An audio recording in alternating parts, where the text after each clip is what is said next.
HTML text formatting tags, ये होता क्या है, इसको हम लोग अपने वेबसाइट में कहाँ पे यूज करते हैं, कैसे करते हैं, इन सभी को मैं प्रैक्टिकली बताने वाला हूं। इससे पहले थोड़ा सा इसका थ्योरी के बारे में डिस्कस कर दूं। तो देखिए, टेक्स्ट फॉर्मेटिंग टैग्स को हम लोग यूज कहां पे करते हैं, तो अपने टेक्स्ट को बेटर लुक देने के लिए विदाउट CSS। इसका मतलब क्या हुआ, मैं आपको एक रियल टाइम एग्जांपल से समझाता हूं। देखिए, यहां पे एक बंदा है जिसको अपने आप को अच्छा दिखना है, यानी इसके लुक को अच्छा दिखना है। तो जनरली हम लोग जानते हैं कि किसी के भी डेंटिंग पेंटिंग करना हो, यानी अच्छा दिखना हो, तो लोग कहां जाते हैं, ब्यूटी पार्लर में जाते हैं। वहां पे सारे संसाधन रखे हुए हैं, किसके लिए, आपको डेंटिंग पेंटिंग करने के लिए। अब जो है कि ये अपने मतलब इसको टाइम नहीं है, या कहे कि इसको ब्यूटी पार्लर में जाना नहीं है, फिर भी इसको अपने को अच्छा दिखना है, तो क्या करता है, ये कुछ भी अपने को फेयर लवली खरीद के लाएगा, इधर उधर से लगा के अपने डेंटिंग पेंटिंग करके अच्छा दिखने का प्रयास करेगा। तो सेम इसी तरह से जब हम चाहते हैं कि अपने वेबसाइट में किसी भी टेक्स्ट को क्या करें, उसको लुक दे, लेकिन हम लोग CSS के पास मत जाए। जैसे कि हम लोग जानते हैं कि CSS स्पेशली यूज होता है डिजाइन के लिए, ये काम करता है डेंटिंग पेंटिंग का, मतलब किसी के भी टेक्स्ट को अच्छा लुक देखे। जैसे कि ब्यूटी पार्लर में क्या होता है, सभी लोग जाके अपने आप को अच्छा दिखाने का प्रयास करते हैं, लेकिन हमको CSS तो अभी आता नहीं है, हम लोग बिगनर्स है। फिर भी हम चाहते हैं कि थोड़ा सा हमारा टेक्स्ट जो है वेबसाइट में अच्छा दिखे, तो इसके लिए ही यूज करते हैं हम लोग HTML फॉर्मेटिंग टैग को। समझ में आ गया होगा आई होप आप लोग को। तो चलिए हम लोग इसको प्रैक्टिकली देखते हैं, ठीक है ना। देखिए, HTML फॉर्मेटिंग टैग्स दो तरह के होते हैं, फिजिकल टैग और लॉजिकल टैग। ये सारे के सारे क्या है, ये टेक्स्ट के डेंटिंग पेंटिंग करने का टैग है, मतलब कि उसे अच्छा लुक देने का, बेटर लुक देने का टैग है। जैसे B टैग है, स्ट्रॉन्ग टैग है, ये क्या है, फिजिकल टैग है, लॉजिकल टैग है, जो कि इसका ही पार्ट्स है। तो चलिए अब हम लोग स्टार्ट करते हैं प्रैक्टिकली। तो आप लोग ओपन कर लीजिए VS कोड ओपन करने के बाद आप जिस भी फोल्डर में काम कर रहे हैं वहां पे एक फाइल बना लीजिए। आप जिस भी नाम से फाइल बनाना चाहते हैं बनाइए, उसके बाद .html डालिए। HTML डालने के बाद आप जो HTML का बेसिक फॉर्मेट होता है इस तरह से आ जाइए। अब यहाँ पे हम लोग बॉडी टैग के अंदर एक एक टैग को लिखते हैं, जो अभी हम लोग देखे हैं। तो देखिए, B टैग का क्या काम है, B टैग सिंपल सा करता है, किसी भी वर्ड को बोल्ड कर देता है। देखिए, जैसे यहाँ पर T3 स्किल सेंटर लिखे, ठीक है ना, इसको हम क्या कर रहे हैं कि P टैग के अंदर डाल रहे हैं, क्योंकि B टैग जो होता है वो इनलाइन टैग होता है, उसमें एक ही लाइन में आ जाएगा। तो हम लोग चाहते हैं कि इसको अलग अलग लाइन में आते रहे। यहाँ पे हम कर दिए, देखिए P टैग के अंदर। अब इसको रन करते हैं, इसके बाद मैं सभी डिफरेंस को दिखाऊंगा। तो आपको क्या करना है, अपने माउस को लेफ्ट क्लिक करना है, open with the live server करना है। जैसे ही open with the live server करेंगे, देखिए यहाँ पे आपको दिख रहा होगा, ये बोल्ड दिख रहा है। अब चलिए एक एक फॉर्मेट को ना हम लोग क्या करते हैं, चेंज करते हैं। तो इसके बाद एक टैग है, उसका नाम है क्या, स्ट्रॉन्ग टैग। तो स्ट्रॉन्ग टैग क्या होता है, यहाँ पे हम लोग लिखते हैं स्ट्रॉन्ग टैग। दोनों का ही काम है टेक्स्ट को बोल्ड करना। देखिए, दोनों में कोई डिफरेंस नहीं दिख रहा है। ये टैग आया है ये जो टेक्स्ट दिख रहा है, जो लुक दिख रहा है, अच्छा दिख रहा है, बोल्ड दिख रहा है, किसके कारण, तो ये B टैग और ये स्ट्रॉन्ग टैग दोनों, जबकि ये फिजिकल टैग है, ये लॉजिकल टैग है। तो इसको हम लोग फ्यूचर में देखेंगे कहाँ पे इसका डिफरेंस पता चलता है, कैसे यूज करते हैं। अब आते हैं अगले टैग पे हम लोग, एक है इटालिक टैग। तो इटालिक टैग क्या करता है कि हमारे टैग को इटालिक बना देता है, जो I टैग है। कैसे, आउटपुट दिखाइए। तो देखिए यहाँ पे आउटपुट इसको इटालिक बना दिया। इसके बाद सेम इसी काम को करने के लिए HTML वालों ने एक और टैग दिया है। उस टैग का नाम क्या है, EM टैग।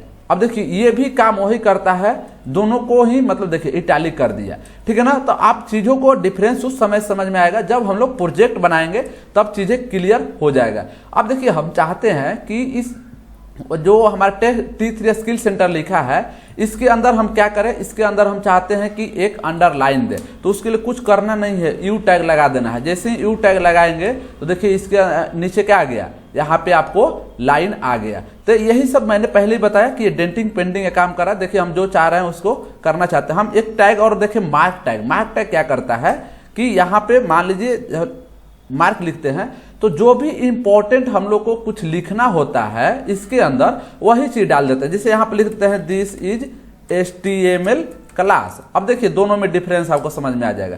देखिए इसको क्या कर दिया है, मार्क कर दिया, हाईलाइट कर दिया है, जबकि इसको ये छोड़ दिया है, तो हम लोग इसके अंदर में डाले हैं इसलिए इसको कर दिया है।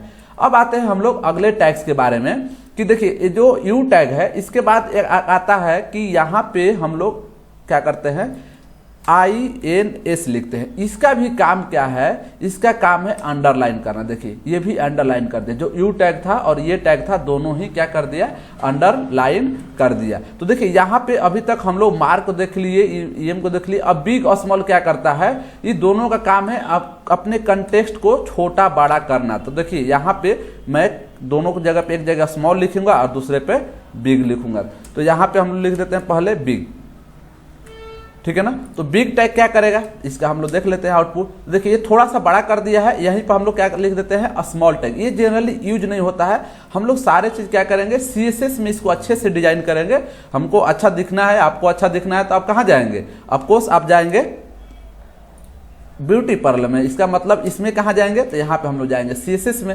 CSS सीखेंगे, इसके बाद जो है ना हम लोग इसमें अच्छा लुक। देखिए ये बड़ा दिखा और ये छोटा दिखा, तो ये सभी का कमाल किसका है, तो यहाँ पे जो हम लोग टेक्स्ट फॉर्मेटिंग अलग अलग टैग देख रहे हैं उसी का। अब आते हैं हम लोग एक और टैग के बारे में कि हमें कुछ लिखना है क्या, मान लीजिए A² + B² लिखना है। तो इसके लिए क्या यूज करते हैं, इसके लिए हम लोग देखिए यूज करेंगे सब, और इसके अंदर डाल देंगे S और यहाँ पे डाल देंगे 2।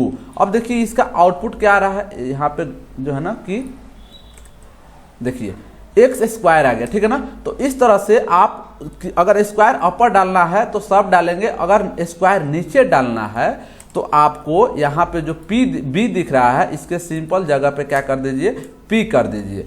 तो जैसे ही P करेंगे देखिए ये जो है ना यहाँ पे आपको दिखेगा, मैं दिखा दे रहा हूँ। देखिए ये नीचे आ गया, ठीक है ना, स्क्वायर में।